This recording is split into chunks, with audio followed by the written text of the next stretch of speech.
ladies and gentlemen, boys, girls, and the rest of us.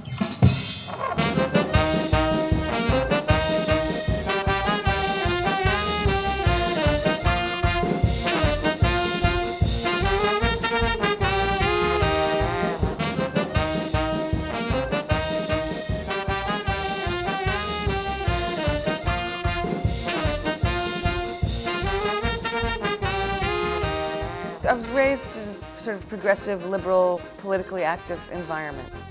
I went to a lot of anti-war demonstrations and did a lot of participation in electoral politics as a kid. I started juggling, and then I got into clowning, and then I started dancing, and then I moved to New York when I was about 21. And no beard at that time. I mean, a few little miscellaneous hairs.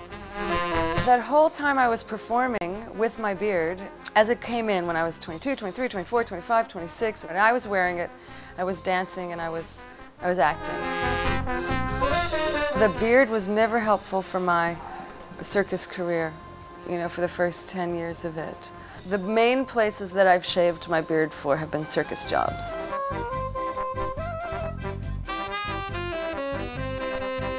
She's walking on the boardwalk in front of the sideshow. This guy stuck his head out and said, Instead of explaining I run a sideshow, but it's not an exploitive, sleazy sideshow, it was easier to just say, come in and take a look at it.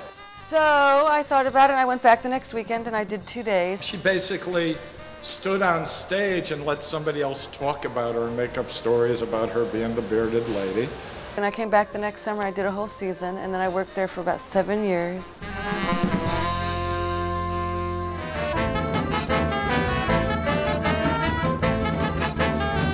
You're performing, but you also have to do a lot of other stuff, like carrying stuff around and like building equipment and putting the set together and unloading the truck with all the props and everything. When we first opened, I was actually like dying after the show. I was like, oh my God, I'm not gonna make it, I'm not gonna make it. Like halfway through, I was already panting and feeling I'm not gonna make it. But you know what? We all pulled it off. I love the challenge of the flippers and the cartwheels and the mini tramp. At the end, you're just exhausted, but when you see the people and the children like laughing and clapping at the end and talking, it's great.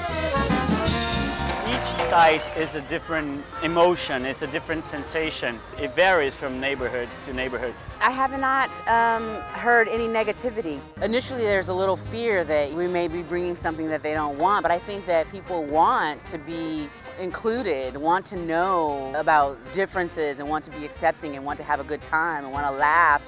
People are really refreshed at this point in time to see openly spoken dialogue about feeling like our rights are getting taken away. People tend to say, God, we need to hear more of this. Or they say, I felt so empowered or so supported to hear another viewpoint out in the street. Thank God that we're not just hearing ABC, NBC.